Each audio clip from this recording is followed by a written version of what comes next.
तीन दामाद की सास पार्ट 2। अब तक आपने सुना कि कावेरी जी अपनी तीनों बेटियों ईशा, मोहिनी और सुहाना की शादी तीन घर जमाई लड़कों के साथ करवा देती है। उन्हें लगता है कि ये लड़के शायद घर का कामकाज संभाल लेंगे, लेकिन उनके तीनों घर जमाई बहुत आलसी थे। वो नौकरी भी नहीं करते थे और बाहर का काम भी नहीं। कावेरी जी ने अपनी बेटियों से कहा कि वो प्रेगनेंसी का बहाना बनाकर अपने पतियों को सबक सिखाए। अब सुनिए आगे। मम्मी, आपने जैसा कहा था हमने वैसा ही किया, लेकिन देखिए ना, विवेक का हाल तो वैसा का वैसा ही है। घर में ना सुबह का नाश्ता बनता है और ना खाना। नौकरी पर जाने की बात करूं तो खाने को दौड़ते हैं मुझे। हाँ मम्मी, मैंने भी सुमित को कितनी बार कहा कि अगर नौकरी नहीं करनी तो कोई छोटी सी दुकान ही खोल लो, घर का खर्चा कैसे चलेगा। देखो दोपहर के 12 बजने आए और जनाब अभी तक सो रहे हैं। हाँ मम्मी, ईशा और सुहाना ठीक कहती हैं। अविनाश का भी यही हाल है। जब मैंने अपनी प्रेगनेंसी के बारे में कहा तो मुझसे कहने लगा, अरे दूसरी लड़कियां तो 9-9 महीने तक नौकरी करती है, बस डिलीवरी के टाइम छुट्टी लेती है। मोहिनी, तुम भी नौकरी करो। अब मुझे कहाँ नौकरी मिलेगी। मम्मी बताओ अब मैं क्या करूँ। हे भगवान, क्या सोचकर घर जमाई दामाद लाई थी मैं कि मेरी बेटियां मेरे पास रहेंगी और खुश रहेंगी, लेकिन इन आलसी दामादों ने तो हमारी जिंदगी को भी प्रॉब्लम में डाल दिया है। मैं तो कहती हूँ मम्मी, हम लोग वापस अपनी जॉब पर जाना शुरू कर देते हैं। बता देते हैं इन लोगों को कि हमने प्रेगनेंसी का बहाना किया है। नहीं नहीं बेटा, ऐसी गलती भी मत करना। अगर तुमने ऐसा किया तो इन तीनों की आदत और ख़राब हो जाएगी। अरे आज नहीं तो कल कभी तो तुम प्रेग्नेंट होगी, तब वापस यही प्रॉब्लम आएगी। तब क्या करोगी तुम तीनों। हाँ मम्मी, आपकी बात तो बिल्कुल सही है। इन लोगों को तो सुधारना ही पड़ेगा। लेकिन कैसे? अपने बच्चों के आने की खबर सुनकर भी इन लोगों पर कोई असर नहीं हो रहा। पैसे कमाने के लिए घर से बाहर निकलना ही नहीं चाहते ये तीनों। अब मेरे दिमाग में एक प्लान आया है।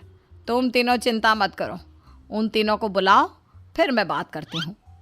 थोड़ी देर बाद कावेरी जी अपने तीनों दामादों को सामने बुलाकर अपनी बात कहना शुरू करती हैं। अविनाश, सुमित और विवेक, देखो बेटा, मैं ना तुम तीनों से बड़ा प्यार करती हूँ, इसीलिए तो तुम्हें घर जमाई बना कर रखा है मैंने। अरे मम्मी जी, सीधे सीधे कहिए ना, क्या बात है। प्यार तो हम भी आपको बहुत करते हैं। अरे मम्मी जी, आपकी इज्जत भी बहुत करते हैं। अरे भाई, आपके जैसी सास और कमाने वाली बीवी सबको मिलती है क्या? हाँ मम्मी, विवेक और सुमित ठीक कह रहे हैं। आपकी बेटी से शादी करके मेरी तो ज़िंदगी ही अच्छी हो गई है। जानती हूँ मैं, और ये भी जानती हूँ कि तुम तीनों अपने अपनी बीवियों से बहुत प्यार करते हो। बेटा, बात ऐसी है कि हमारे कुल गुरु ने कहा है कि प्रेग्नेंट होने के बाद मेरी तीनों बेटियाँ शुरू के 4 महीने हमारे गांव में जाकर रहेगी, जहाँ मेरे चाचा जी रहते हैं। अरे लेकिन क्यों मम्मी, गांव में जाकर रहने की क्या ज़रूरत है इन तीनों को। वो क्या है ना बेटा, हमारे परिवार को एक श्राप है। अगर मेरी बेटियों ने यहाँ पर बच्चा पैदा करने की कोशिश की तो उनके बच्चों को कुछ भी हो सकता है। इसलिए अब से लेकर 4 महीने पूरे होने तक इन्हें गांव वाले घर में रहना पड़ेगा। हाँ तो इसमें प्रॉब्लम क्या है मम्मी जी?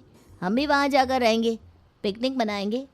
अरे भाई, बीवी जहाँ हम भी वहाँ। हाँ यार, आइडिया तो बहुत अच्छा है। शहर की ज़िंदगी में रह रहकर परेशान हो चुके हैं, अब कुछ दिन गांव में बिताएंगे। तुम लोग समझने की कोशिश क्यों नहीं करते। तुम में से कोई भी वहाँ नहीं जा सकता, और मैं यहाँ रहूँगी ना तुम तीनों के साथ। 4 महीने की तो बात है, उसके बाद ये तीनों ही लौट कर आ जाएंगी। ठीक है मम्मी जी, अब हमारे बच्चों का सवाल है तो ये तो करना ही पड़ेगा। कावेरी अपनी तीनों बेटियों को कुछ दिन के लिए घर से बाहर कहीं दूसरे शहर में रहने के लिए भेज देती है। कुछ दिनों के बाद, अरे मम्मी जी, बहुत दिन से पिज्ज़ा नहीं खाया, मंगवाइए ना।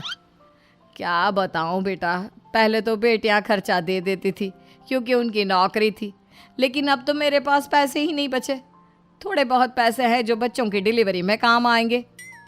लेकिन मम्मी जी, आपकी बेटियों को वापस आने में तो अभी बहुत वक्त बाकी है। वही सोच सोच कर परेशान हो रही हूँ। सोच रही हूँ कल से दूध भी बंद करवा देती हूँ। अब दूध वाले को देने के लिए पैसे भी तो नहीं है ना।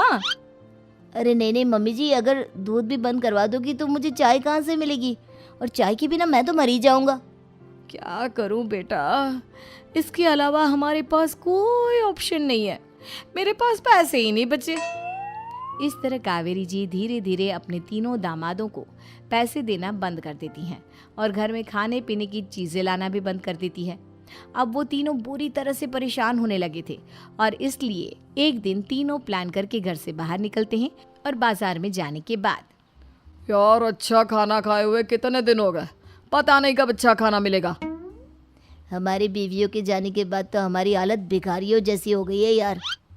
कुछ भी हो, मुझे तो आज पिज्ज़ा खाना ही खाना है। जेब में 1 रुपया नहीं और पिज्ज़ा खाएगा, कहाँ से आएंगे पैसे? अरे देख वहाँ सामने बोर्ड पर क्या लिखा हुआ है, कंप्यूटर पर काम करने के लिए एक आदमी की आवश्यकता है। भाई मैं तो जा रहा हूँ, काम करूँगा और शाम तक पैसे लाकर आराम से पिज्ज़ा खाऊंगा। जा जा, तुझे कोई काम नहीं देने वाला, हम तो घर जा रहे हैं। चल भाई सुमित। सुमित और अविनाश वहाँ से चले जाते हैं और विवेक उस कंप्यूटर शॉप पर सारा दिन काम करके 5,000 रुपये कमा कर घर लौट कर आता है और अपने खाने के लिए अच्छी अच्छी चीज़ें भी लेकर आता है। ये देखकर विवेक और सुमित के दिल में भी कुछ पैसे कमाने की इच्छा जागती है। अरे सुबह सुबह कहाँ चल दिए तुम? मम्मी जी एक बहुत अच्छी जगह मिली है, कंप्यूटर पर काम करने के 5,000 मिले थे कल मुझे। अगर रोज़ काम करूँगा तो पूरे 40,000 की तनख्वाह। अरे वाह, ये तो बहुत अच्छी बात है दामाद जी, आपको जाना ही चाहिए।